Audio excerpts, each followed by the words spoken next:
વેરાવળ શહેરના મુખ્ય માર્ગ પરના બ્રિજનો એક ભાગ બેસી ગયો, જેને કારણે વાહન ચાલકો ભારે હાલાકીનો સામનો કરી રહ્યા છે. જ્યાં આ બ્રિજ પરથી દરરોજ મોટી સંખ્યામાં વાહનોની અવરજવર થાય છે. બ્રિજને નુકસાન થતા હવે શહેરમાં પ્રવેશતા વાહન ચાલકોને મુશ્કેલી થઈ રહી છે. હાલ પાલિકાએ વાહનના અવરજવર માટે ડાયવર્ઝન આપ્યું છે. મહત્વની વાત એ છે કે આ બ્રિજ દેવગા નદી વિસ્તારના વરસાદી પાણીના નિકાલ માટે પણ મહત્વપૂર્ણ છે. આ સમયે જો વધુ વરસાદ પડે તો દેવગા નદીના પાણીનો પ્રવાહ પણ વધી શકે. જોકે તંત્રએ કંપની મારફતે બ્રિજનું ઇન્સ્પેક્શન રિપોર્ટ બાદ બ્રિજને તોડી નવો બનાવવાની કવાયત પણ હાથ ધરવામાં આવી છે.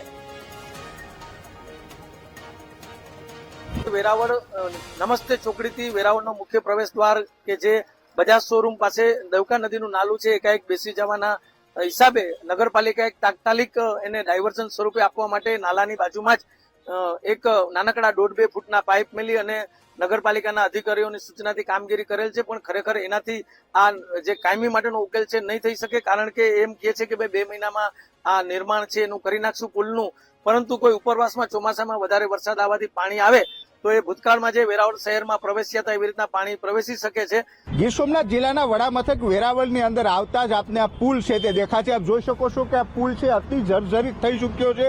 પુલના જે નીચેના જે સળિયા છે તે બહાર આવી ચૂક્યા છે. ખાસ કરીને આના જે કોલમો છે તે પથ્થરથી બનાવવામાં આવ્યા હતા, તે કોલમો અત્યારે ફાટી ચૂક્યા છે. પરંતુ આ જે પુલ છે તેની ઉપરથી લોકો પોતાના જીવના જોખમે હાલ પણ પસાર થઈ રહ્યા છે. નગરપાલિકા દ્વારા આ જે પુલ છે તેની બાજુમાં એક ડાયવર્ઝન બનાવવામાં આવ્યું છે, પરંતુ ડાયવર્ઝન યુદ્ધના ધોરણે તો બનાવી નાખવામાં આવ્યું છે, પરંતુ તેની ઉપરથી લોકોને જે ડાયવર્ટ કરવાના હતા તે હજી સુધી નથી કર્યા. પરંતુ જે પુલ છે તેની ઉપરથી લોકો પોતાના જીવના જોખમે ખાસ કરીને પસાર થઈ રહ્યા છે. ત્યારે સ્થાનિકોનું કહેવું છે કે તાત્કાલિક ધોરણે જે આ પુલ છે તેને પાડી અને નવો બનાવવો જોઈએ, જેથી કરીને જે લોકોના જીવ ઉપર જે જોખમ જે ટોળાઈ રહ્યું છે તે અટકી શકે. Rohit Barad, VTV news, Gir Somnath.